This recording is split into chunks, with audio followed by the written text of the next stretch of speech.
ತಮ್ಮೆಲ್ಲರಿಗೆ ಗೊತ್ತಿರೋ ಹಾಗೆ ಭಾನುವಾರ ಸಾಯಂಕಾಲ ವಾಮಂಜೂರ್ ಪೊಲೀಸ್ ಸ್ಟೇಷನ್ ವ್ಯಾಪ್ತಿ ಅಲ್ಲಿ ಒಂದು ಡೆಡ್ ಬಾಡಿ ಸಿಕ್ಕಿತ್ತು. ಆ ಡೆಡ್ ಬಾಡಿಯನ್ನು ಅದು ಕುಡುಪು ಬತ್ತರ ಕುರುತಿ ದೇವಸ್ಥಾನ ಹತ್ತಿರ ಒಂದು ಸಿಕ್ಕಿತ್ತು. ಸೊ ಆವಾಗ ನಮ್ಮ ಲೋಕಲ್ ಸ್ಥಳೀಯ ಪೊಲೀಸ್ ಅಧಿಕಾರಿ ಆ ಜಾಗಕ್ಕೆ ಭೇಟಿ ಕೊಟ್ಟು ಸ್ಥಳದ ಪರಿಶೀಲನೆ ಮಾಡಿದ್ದಾರೆ. Immediately scene of crime officers ಮತ್ತು ಫಾರೆನ್ಸಿಕ್ಸ್ ಟೀಮ್ ಕೂಡ ಸ್ಥಳಕ್ಕೆ ಭೇಟಿ ಕೊಟ್ಟಿದ್ದಾರೆ. ಆವಾಗ ಆ ಬಾಡಿದು ನಾವು ಪರಿಶೀಲನೆ ಮಾಡಿದ್ದೀವಿ. ಬಾಡಿ ಮೇಲೆ ಕೆಲವು ಇಂಜರಿ ಮಾರ್ಕ್ಸ್ ಇತ್ತು, ಆದರೆ ಅದು ಸ್ಪಷ್ಟವಾಗಿ ಇರಲಿಲ್ಲ. ಸೊ ಆವಾಗ ನಾವು ಒಂದು ಸಸ್ಪೆಕ್ಟ್ ಡೆತ್ ಅಂತ ಕೇಸನ್ನು ದಾಖಲು ಮಾಡಿ ಆ ಕೇಸ್ದು ತನಿಖೆ ಪ್ರಾರಂಭ ಮಾಡಿದ್ದೀವಿ. ತನಿಖೆ ಸಮಯದಲ್ಲಿ ನಮಗೆ ಕೆಲವು ಡೀಟೇಲ್ಸ್ ಸಿಕ್ಕಿತ್ತು, ಆದರೆ ಆವಾಗ ವಿಕ್ಟಿಮ್ ಯಾರು ಅದರ ಬಗ್ಗೆ ನಮಗೆ ಖಚಿತ ಮಾಹಿತಿ ಇರಲಿಲ್ಲ. ಜೊತೆಗೆ ಯಾವ ರೀತಿಯನ್ನು ಅವ್ರಿಗೆ ಹೊಡೆದಿದ್ದಾರೆ, ಯಾವ ರೀತಿ ಫೌಲ್ ಪ್ಲೇ ಆಗಿದೆ ಅದರ ಬಗ್ಗೆ ಮಾಹಿತಿ ಇರಲಿಲ್ಲ. ಸೊ ಮಂಡೇ ನಾವು ಈ ಕೇಸ್ದು ತನಿಖೆಯನ್ನು ಪ್ರಾರಂಭ ಮಾಡಿದ್ದೀವಿ. ಸೊ ನಾವು ಎರಡು ಡೈರೆಕ್ಷನಲ್ಲಿ ಕೇಸ್ದು ತನಿಖೆ ಮಾಡಿದ್ದೀವಿ. ಒಂದು ವಿಕ್ಟಿಮ್ದು ಐಡೆಂಟಿಟಿ ಎಸ್ಟಾಬ್ಲಿಷ್ ಮಾಡಲಿಕ್ಕೆ, ವಿಕ್ಟಿಮ್ ಯಾರು, ಅಲ್ಲಿ ಹೇಗೆ ಬಂದರು ಅವರು. ಎರಡನೇದು ಅವ್ರ ಮೇಲೆ ಹಲ್ಲೆ ಯಾವ ರೀತಿ ಆಯಿತು, ಯಾಕೆ ಆಯಿತು. ಸೊ ಮಧ್ಯಾಹ್ನ ನಂತರ ನಮಗೆ ಕೆಲವು ಇದರ ಬಗ್ಗೆ ಮಾಹಿತಿ ಬರೋದು ಸ್ಟಾರ್ಟ್ ಆಯಿತು. ಸೊ ಆ ದಿವಸ ಅಲ್ಲಿ ದೇವಸ್ಥಾನ ಹತ್ರ ಒಂದು ಕ್ರಿಕೆಟ್ ಟೂರ್ನಮೆಂಟ್ ನಡೀತಾ ಇತ್ತು. ಸೊ ಕ್ರಿಕೆಟ್ ಟೂರ್ನಮೆಂಟ್ದಲ್ಲಿ ಬಹುಶಃ ಕೆಲವು ಮಾತು ಮೇಲೆ ಜಗಳ ಆಗಿದೆ ಮತ್ತು ಅವ್ರಿಗೆ ಕೆಲವು ಜನ ಸೇರಿ ಹೊಡೆದಿದ್ದಾರೆ, ಆ ರೀತಿ ನಮಗೆ ಮಾಹಿತಿ ಸಿಕ್ತು. ನಂತರ ನಾವು ವೆನ್ಲಾಕ್ ಹಾಸ್ಪಿಟಲಲ್ಲಿ ಆ ಬಾಡಿದು ಲೋಕಲ್ ಡಾಕ್ಟರ್ಸಿಂದ ಮುಖಾಂತರ ಒಂದು ಪೋಸ್ಟ್ ಮಾರ್ಟಮ್ ಮಾಡಿಸಿದ್ದೀವಿ. ಪೋಸ್ಟ್ ಮಾರ್ಟಮ್ ಸಮಯದಲ್ಲಿ ಅವ್ರಿಗೆ ಮೇಲೆ ಬಾಡಿ ಇಂಟರ್ನಲ್ ಅವ್ರಿಗೆ ಸಾಕಷ್ಟು ಕಡೆ ಪೆಟ್ಟು ಬಿದ್ದಿತ್ತು, ಸ್ಪೆಷಲಿ ಬ್ಯಾಕ್ ಸೈಡ್ ಮತ್ತು ಬಟಕ್ಸ್ ಮೇಲೆ. ಸೊ ಮತ್ತು ಕೆಲವು ಪ್ರೈವೇಟ್ ಪಾರ್ಟ್ಸಲ್ಲಿ ಕೂಡ ಇಂಜರಿ ಇತ್ತು. ಸೊ ನಂತರ ಬ್ಲಡ್ ಹೆಮರೇಜ್ ಆಯಿತು. ಆ ನಂತರ ಅವ್ರಿಗೆ ಶಾಕಿಂದ ಅವ್ರದ್ದು ಡೆತ್ ಆಗಿದೆ ಅಂತ ನಮಗೆ ಡಾಕ್ಟರ್ಸ್ ಪ್ರಿಲಿಮಿನರಿ ಮಾಹಿತಿ ಕೊಟ್ಟಿದ್ದರು. ಸೊ ನಂತರ ಈ ಮಾಹಿತಿ ಆಧಾರ ಮೇಲೆ ಆ ಕೇಸ್ಗೆ ನಾವು ಮರ್ಡರ್ ಕೇಸಲ್ಲಿ ಕನ್ವರ್ಟ್ ಮಾಡಿದ್ದೀವಿ. ನಂತರ ನಮ್ಮ ಎರಡನೇ ಟೀಮ್ ಆರೋಪಿಗಳು ಯಾರ್ಯಾರು ಮತ್ತು ಆ ದಿವಸ ಅಲ್ಲಿ ಏನು ನಡೀತು ಅದರ ಬಗ್ಗೆ ಪರಿಶೀಲನೆ ಮಾಡಿದರು. ಸೊ ಇಮಿಡಿಯೇಟ್ ಇನ್ಫಾರ್ಮೇಷನ್ ಪ್ರಕಾರ ಮಧ್ಯಾಹ್ನ ಆ ದಿವಸ 3 ಗಂಟೆಗೆ ಕ್ರಿಕೆಟ್ ನಡೆಯುವಾಗ ಈ ವಿಕ್ಟಿಮ್ ಅಲ್ಲಿ ರೀಚ್ ಆಗ್ತಾರೆ. ಆವಾಗ ಒಂದು ಮಾತು ಮೇಲೆ ಅಲ್ಲಿ ಸಚಿನ್ ಒಬ್ಬ ಆರೋಪಿ, ಅವ್ರ ಜೊತೆಗೆ ಅವ್ರದ್ದು ಜಗಳ ಆಗ್ತದೆ. ಸಚಿನ್ಗೆ ಜಗಳ ನೋಡಿ ಅವರು ಸಹಚರಿಗಳು ಕೂಡ ಅವ್ರಿಗೆ ಜಾಯಿನ್ ಮಾಡ್ತಾರೆ. ಆಮೇಲೆ ಅವ್ರ ಮೇಲೆ ಕೈ ಕಾಲಿಂದ ಹಲ್ಲೆ ಮಾಡ್ತಾರೆ. ಒಂದು ದೊಣ್ಣೆ ಇರ್ತದೆ, ಆ ದೊಣ್ಣಿಂದ ಅವ್ರು ಕೂಡ ಬೆಕ್ ಮೇಲೆ ಹಲ್ಲೆ ಮಾಡ್ತಾರೆ. ನಂತರ ಅವರು ಅಲ್ಲಿಂದ ಓಡಿ ಹೋಗೋ ಪ್ರಯತ್ನ ಮಾಡ್ತಾರೆ. ಆ ಸಮಯದಲ್ಲಿ ಇನ್ನೂ ಸಾಕಷ್ಟು ಜನ ಅವ್ರಿಗೆ ಜಾಯಿನ್ ಮಾಡಿ ಅವ್ರ ಮೇಲೆ ಹಲ್ಲೆ ಮಾಡ್ತಾರೆ. ಸೊ ಈ ರೀತಿ ನಮ್ಮ ಪ್ರಾರಂಭಿಕ ಮಾಹಿತಿ ಪ್ರಕಾರ ಸುಮಾರು ಒಂದು 30 ಜನ ಈ ರೀತಿ ಸೇರಿ ಅವ್ರ ಮೇಲೆ ಹಲ್ಲೆ ಮಾಡಿದ್ದಾರೆ ಮತ್ತು ಆ ಹಲ್ಲೆದು ಶಾಕ್ದಿಂದ ಅವರು ತೀರ್ಕೊಂಡಿದ್ದಾರೆ. ಸೊ ವಾಮಂಜೂರ್ ಪೊಲೀಸ್ ಸ್ಟೇಷನಲ್ಲಿ ಕ್ರೈಮ್ ನಂಬರ್ 37/25 ಕೇಸ್ ದಾಖಲು ಮಾಡಿದ್ದೀವಿ. ಈ ಕೇಸಲ್ಲಿ ನಾವು ಈಗ 25 ಜನ ಆರೋಪಿಗಳಿಗೆ ಐಡೆಂಟಿಫೈ ಮಾಡಿದ್ದೀವಿ. ಅದಕ್ಕಿಂತ ಹೆಚ್ಚು ಆ್ಯಕ್ಚುಲಿ ಆರೋಪಿಗೆ ಐಡೆಂಟಿಫೈ ಮಾಡಿದ್ದೀವಿ. ಈಗಾಗಲೇ 15 ಜನರಿಗೆ ನಾವು ವಶಪಡಿಸ್ಕೊಂಡಿದ್ದೀವಿ. ಅವ್ರಿಗೆ ಈಗ ನಾವು ಜುಡಿಷಿಯಲ್ ಕಸ್ಟಡಿ ಕಳಿಸ್ಲಿಕ್ಕೆ ಪ್ರೊಸೀಜರ್ ಮಾಡ್ತಾ ಇದ್ದೀವಿ. So since it was a case of more than 5 people joining together and attacking the individual, ಅದಕ್ಕಾಗಿ ಭಾರತೀಯ ನ್ಯಾಯ ಸಂಹಿತಾದಲ್ಲಿ ಒಂದು ಹೊಸ ಒಂದು ಪ್ರೊವಿಷನ್ ಇದೆ ಮಾಬ್ ಲಿಂಚಿಂಗ್ದು. Crime number section 1032 of Bharatiya Nyaya ಸಂಹಿತಾ, ಅದು ಫಸ್ಟ್ ಟೈಮ್ ನಾವು ಇನ್ವೋಕ್ ಮಾಡ್ತಾ ಇದ್ದೀವಿ. ಸೊ ಅದರದ್ದು punishment is death penalty or punishment for life, ಆ ರೀತಿ ಇದೆ. ಸೊ ಈ ಎಲ್ಲ ಆರೋಪಿಗಳು ಯಾರ್ಯಾರು ನಾವೀಗ ಅರೆಸ್ಟ್ ಮಾಡ್ತಾ ಇದ್ದೀವಿ ಅವ್ರ ಮೇಲೆ ಇದು ಸೆಕ್ಷನ್ ಇನ್ವೋಕ್ ಮಾಡಿ ಅವ್ರ ಮೇಲೆ ಈಗ ಮುಂದಿನ ಕ್ರಮ ತಗೊಳ್ತಾ ಇದ್ದೀವಿ. ಧನ್ಯವಾದಗಳು.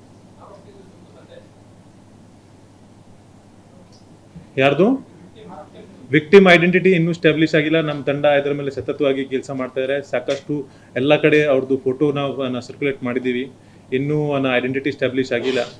ಸೊ ಕೆಲವು ಹೇಳ್ತಾರೆ ಅವರು ಬಿಹಾರ್ ಅಥವಾ ಬೆಂಗಾಲ್ ಮೂಲದ್ದು ಮೈಗ್ರೆಂಟ್ ಲೇಬರ್ ಇರ್ಬೋದು, ಬಟ್ ಇನ್ನೂ ಒಂದು ಸುದ್ದಿ ಇದೆ that he was speaking Malayalam. So ಅದಕ್ಕಾಗಿ ಇನ್ನೂ ಆ ಐಡೆಂಟಿಟಿ ಸ್ಟಾಬ್ಲಿಷ್ ಆಗಿಲ್ಲ. But is a male aged 35 to 40 years and most likely is a Muslim.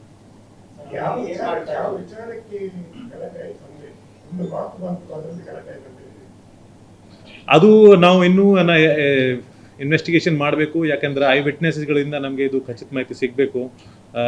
Accuse ತಮ್ಮ ಪರವಾಗಿ ಏನಾದರೂ ಹೇಳ್ತಾರೆ, but we need to verify that statements. Once ಅದು ಕ್ಲಿಯರ್ ಆದರೆ ಮಾತ್ರ ನಾವು ಇದು ಮುಂದಿನ ತನಿಖೆ ಮಾಡ್ತೀವಿ.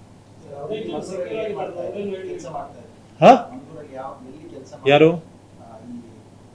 ವಿಕ್ಟಿಮ್ದು ಐಡೆಂಟಿಟಿ ಸ್ಟಾಬ್ಲಿಷ್ ಆಗಿಲ್ಲ, ಅದಾಗಿ ಅವ್ರದ್ದು ಯಾರು ಎಲ್ಲಿ ವಾಸ ಮಾಡ್ತಾ ಇದ್ರು, ಏನು ಕೆಲಸ ಮಾಡ್ತಾ ಇದ್ರು, ಇನ್ನೂ ಅದು ಸ್ಟಾಬ್ಲಿಷ್ ಆಗಿಲ್ಲ. ಸಿಕ್ಯೂರ್ ಅವರು ಹೊಡೆದಿದ್ದೀವಿ ಅಂತ ನಿಜ ಹೇಳ್ತಾ ಇದ್ದಾರೆ, ಬಟ್ ಪ್ರತಿಯೊಬ್ಬರು ಕೆಲವರಿಗೆ ಸುಮ್ಮನೆ ನನ್ನ ಫ್ರೆಂಡ್ಸ್ ಹೊಡಿತಾ ಇದ್ರು ಅಥವಾ ನಾವು ಕೂಡ ಸೇರಿದ್ದೀವಿ ಅಂತ ಹೇಳ್ತಾ ಇದ್ದಾರೆ. ಸೊ ಇನ್ನೂ ಖಚಿತಿಲ್ಲ. ಸೊ ನಾವು 15 ಜನ ಸಿಕ್ಯೂರ್ ಆಗಿದ್ದಾರೆ. ಸೊ ಅವ್ರದ್ದು ಈಗ ಫರ್ದರ್ ಸ್ಟೇಟ್ಮೆಂಟ್ಸ್ ಮತ್ತು ಡಿಟೇಲ್ ಇನ್ವೆಸ್ಟಿಗೇಷನ್ ಮಾಡೋದು ಬಾಕಿ ಇದೆ. ನೇಮ್ಸ್ ನಮ್ಮ ಹತ್ರ ಇದೆ. ಈ 15 ಜನ ಅದು ಹೆಸರು ಹೇಳಲಿಕ್ಕೆ ಕಷ್ಟ ಆಗ್ತದೆ. ಸಚಿನ್, ದೇವದಾಸ್, ಮಂಜುನಾಥ್, ಸಾಯಿದೀಪ್, ಈ ರೀತಿ ಸಾಕಷ್ಟು ಜನ ಇದ್ದಾರೆ, ಸುಮಾರು 15 ಜನ. ಸಚಿನ್ ಈಗ ಸದ್ಯಕ್ಕೆ ಇದು first person who assaulted, but ಇನ್ನೂ ಅವ್ರದ್ದು ನಾವು ಪೊಲೀಸ್ ಕಸ್ಟಡಿ ತಗೊಳ್ಳುವಾಗ ಎಕ್ಸಾಕ್ಟ್ ಪಿಕ್ಚರ್ ಗೊತ್ತಾಗ್ತದೆ. ಇಲ್ಲಿ ಅವರು Kudupu local auto driver. Ravindran ಅಂತ ಮಾಜಿ ಕಾರ್ಪೊರೇಟರ್ದು ಗಂಡ ಅದು ಹೆಸರು ಕೂಡ ಬರ್ತಾ ಇದೆ.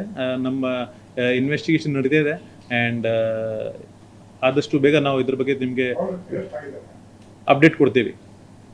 ಆದಷ್ಟು ಬೇಗ ಅಪ್ಡೇಟ್ ಕೊಡ್ತೀವಿ. This is the preliminary information. Further update will be given in evening.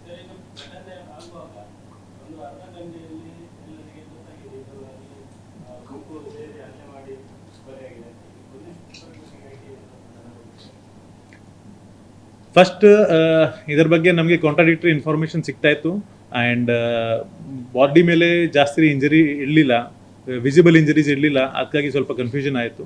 ನಂತರ ಈ ಮಾಹಿತಿ ನಾವು ಖಚಿತ ಮಾಡ್ತಾ ಇದ್ದೀವಿ. ಮಧ್ಯಾಹ್ನ ತನಕ ನಮಗೆ ಎಕ್ಸಾಕ್ಟ್ ಇನ್ಫಾರ್ಮೇಷನ್ ಬರೋದು ಸ್ಟಾರ್ಟ್ ಆಯಿತು. ಆ ಸ್ಥಳದಲ್ಲಿ 100ಕ್ಕಿಂತ ಹೆಚ್ಚು ಜನ ಇದ್ದರು ಮತ್ತು ಯಾರು ಹಲ್ಲೆ ಮಾಡಿದ್ದಾರೆ, ಹೇಗೆ ಆಯಿತು, ಅದರದ್ದು ಪ್ರಿಲಿಮಿನರಿ ಹೋಮ್ವರ್ಕ್ ಮಾಡಿದ ನಂತರ ನಮ್ಮ ಕೆಲಸ ನಾವು ಪ್ರಾರಂಭ ಮಾಡಿದ್ದೀವಿ.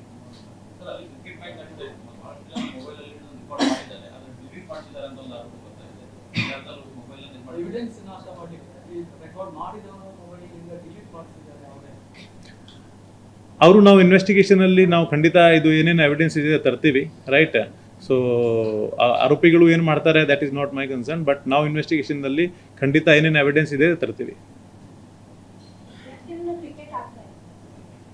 Victim as per the preliminary information ಅವರು ಏಕಾಏಕಿ ಅಲ್ಲಿ ಬಂದಿದ್ರು, ಅವರು ಯಾವುದು ಟೀಮ್ದು ಪಾರ್ಟ್ ಇರಲಿಲ್ಲ. When ever the situation is not clear ಆವಾಗ ನಾವು ಸಸ್ಪಿಷಿಯಸ್ ಡೆತ್ ರಿಜಿಸ್ಟರ್ ಮಾಡ್ತೀವಿ. ಸೊ ಯಾಕೆಂದರೆ ಅಲ್ಲಿ ನಮಗೆ ಎಕ್ಸಾಕ್ಟ್ಲಿ ಯಾವ ರೀತಿ ಡೆತ್ ಆಗಿದೆ ಅದು ಕ್ಲಿಯರ್ ಇಲ್ಲ, ಅದು ಪೋಸ್ಟ್ ಮಾರ್ಟಮ್ ಇಂದ ಕ್ಲಿಯರ್ ಆಯಿತು. ಆದ ನಂತರ ನಾವು ಈಗ ಮರ್ಡರ್ ಕೇಸಲ್ಲಿ ಕನ್ವರ್ಟ್ ಮಾಡ್ತೀವಿ. ಅದು ಈಗ ಇದು ಪೋಸ್ಟ್ ಮಾರ್ಟಮ್ ಮತ್ತು ಇದು ಫೊರೆನ್ಸಿಕ್ ಮೆಡಿಕಲ್ ರಿಪೋರ್ಟಲ್ಲಿ ಬರುತ್ತೆ. ಯಾಕೆಂದರೆ ಅದು ಮೆಡಿಕಲ್ ಸಮಯದಲ್ಲಿ ಬ್ಲಡ್ ಟೆಸ್ಟ್ ಈಗ ಮಾಡ್ತಾರೆ. ಬ್ಲಡ್ ಟೆಸ್ಟಲ್ಲಿ ವೆದರ್ ಈ ವಾಸ್ ಡ್ರಂಕ್ ಅಥವಾ ಬೇರೆ ಏನಾದರೂ ತಗೊಂಡಿದ್ದಾರೆ ಅದು ಕ್ಲಿಯರ್ ಆಗ್ತದೆ.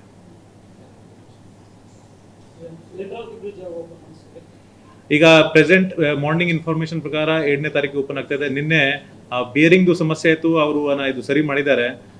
ಸಿಮೆಂಟ್ ಕ್ಯೂರಿಂಗ್ಗೆ ಅವ್ರಿಗೆ 3 ದಿವಸ ಬೇಕು. So I think it will be open on 2nd. ಅಲ್ಲ, ಈಗ ಸದ್ಯಕ್ಕೆ ನಾವು ಏನು ಫರ್ದರ್ ಇದು ಪ್ರಿಲಿಮಿನರಿ ಇನ್ವೆಸ್ಟಿಗೇಷನ್ ಮಾಡಿದ್ದೀವಿ ಮತ್ತು ಇಂಟರೋಗೇಷನ್ ಮಾಡಿದ್ದೀವಿ. That was appears to be spontaneous ಜಗಳ. ಸೊ ಅದರಲ್ಲಿ ಐಡೆಂಟಿಟಿ ಇತ್ತು, ಏನಿತ್ತು, ಅದು ಫರ್ದರ್ ಪೊಲೀಸ್ ಇನ್ವೆಸ್ಟಿಗೇಷನಲ್ಲಿ ಗೊತ್ತಾಗ್ತದೆ.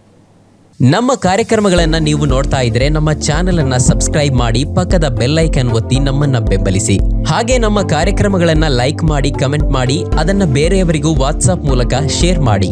ನೀವು ಹೀಗೆ ಮಾಡಿದಾಗ ನಮ್ಮ ಚಾನೆಲ್ ಮತ್ತಷ್ಟು ಜನರಿಗೆ ತಲುಪಲು ನೀವು ನಮ್ಮೊಂದಿಗೆ ಸಹಕರಿಸಿದ ಹಾಗಾಗುತ್ತೆ. ಇದು ನೀವು ಯಾವುದೇ ಖರ್ಚಿಲ್ಲದೆ ಕೆಲವೇ ಸೆಕೆಂಡುಗಳಲ್ಲಿ ನೀಡಬಹುದಾದ ಸಹಕಾರ. ಧನ್ಯವಾದಗಳು.